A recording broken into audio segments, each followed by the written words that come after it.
করলে আর উঠবে না।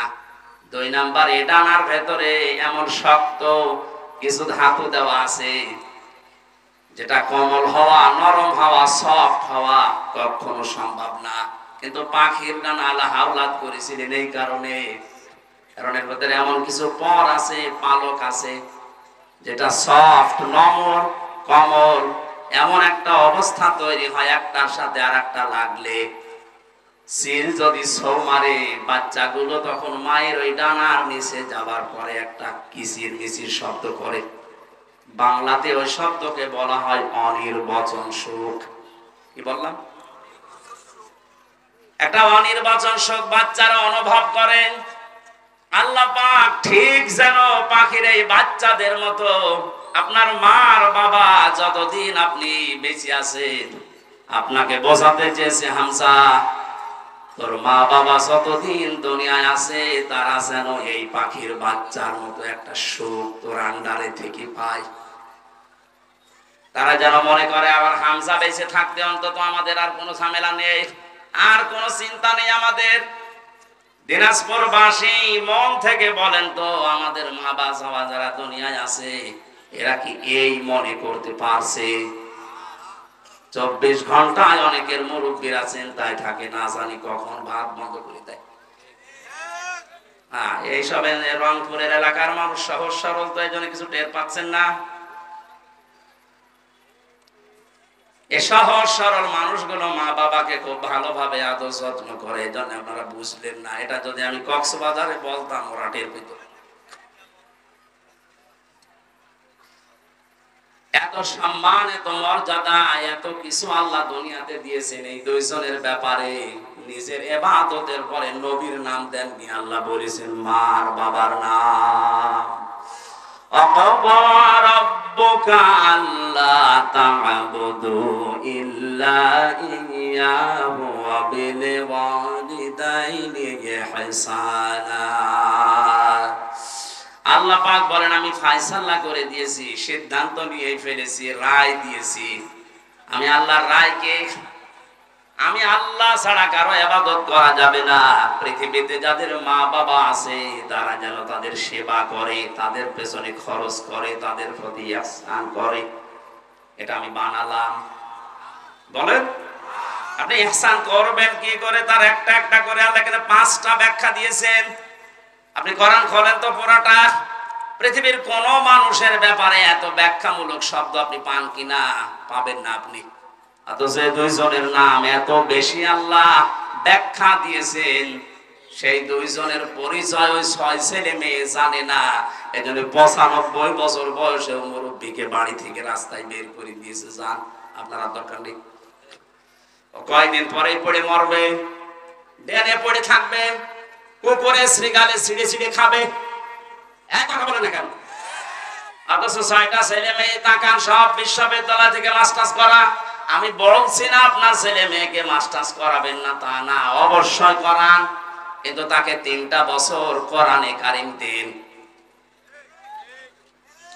মাহফিলের সভাপতি যেখানে আছে, এইরকম জায়গা যেখানে পান 3টা বছর তাকে পড়ান। আমি কোরআন গ্যারান্টি দিয়ে দিলাম, আল্লাহর কসম, জীবনেও কোনোদিন আপনার সামনে নেশা করার সাহস পাবে না।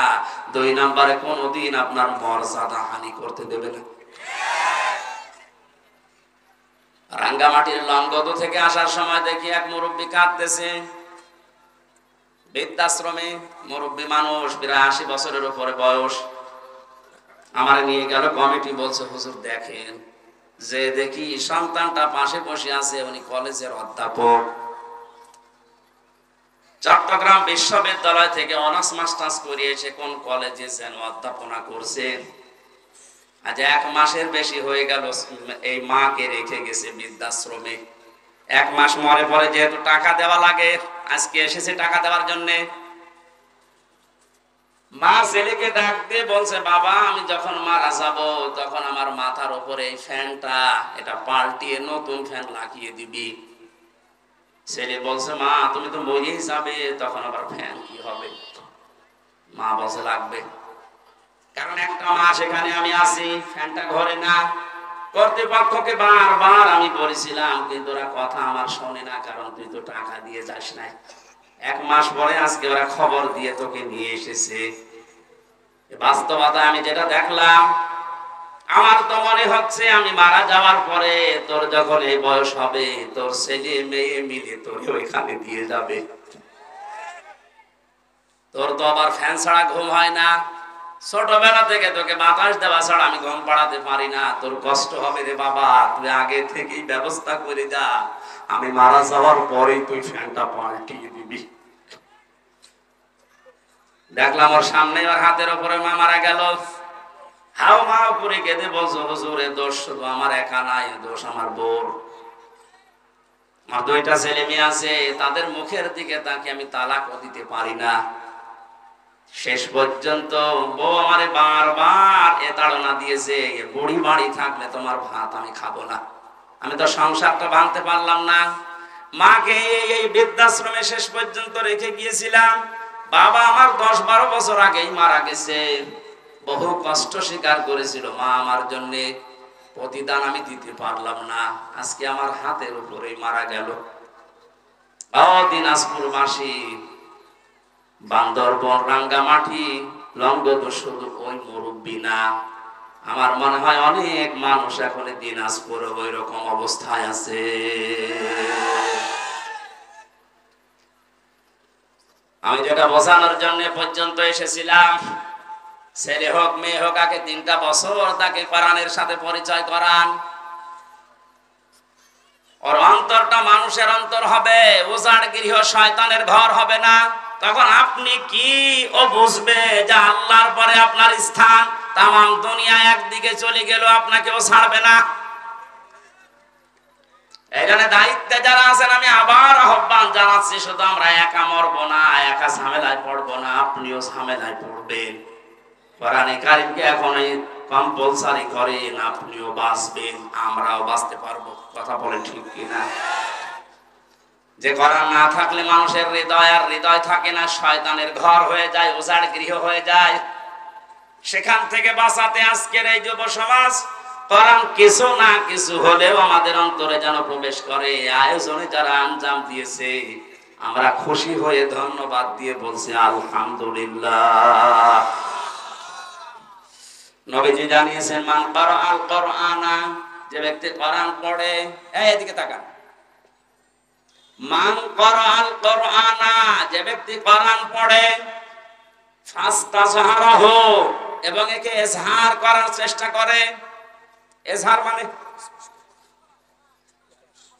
ইজহার শব্দের শাব্দিক অর্থ 99টা। ইজহার মানে স্পষ্ট করা, ইজহার মানে প্রকাশ করা, ইজহার মানে দাঁড় করানো, ইজহার মানে প্রতিষ্ঠিত করা, ইজহার মানে কায়েম করা। সবগুলো অর্থ একটা একটা করে অভিধানে মিলান, আপনি পেয়ে যাবেন। সুতরাং যে ব্যক্তি কোরআন পড়বে এবং কোরআনকে কায়েম করার জন্য চেষ্টা চালাবে, কেন আল্লাহর নবী ফাস্তাজহারাহু দিলেন? নবীজি তো আমাদের মতো বাচাল ছিলেন, আন্দাজে বকতেন নাকি? ওনার প্রতিটি কথার ভেতরে কোনো না কিছু লুকিয়ে আছে। এর পরের শব্দের দিকে তাকান, ফাহাল্লা হালালাহু ওয়া হারামা হারামাহু। এই যে ফা দিয়েছেন মাঝখানে, আগের 2টা শব্দ বলার পরে ফা দিয়ে বাক্য আরম্ভ করলেন কেন? হালাল হারামের কথা এখানে বলার কথা ছিল না। কোরআনকে ইজহার করার পরে তিনি ফাহাল্লা হালালাহু ওয়া হারামা হারামাহু দিয়েছেন এই কারণে। কারণ কোরআন যদি প্রতিষ্ঠিত না থাকে, কোরআন যদি কায়েম না থাকে ব্যক্তি, পরিবার, সমাজ, রাষ্ট্রে, তাহলে ওই দেশে বসবাস করে এমন হালাল জিনিস আছে, হালাল জানা পর মানা যায় না। এটা তো বাংলাদেশে নেই। আমার কথা কি বুঝতেছেন? কোরআন যদি ইজহার না থাকে, কায়েম না থাকে, হারামকে হারাম জানার পরও ছেড়ে দেওয়া যায় না, এমন জায়গা এদেশে আছে।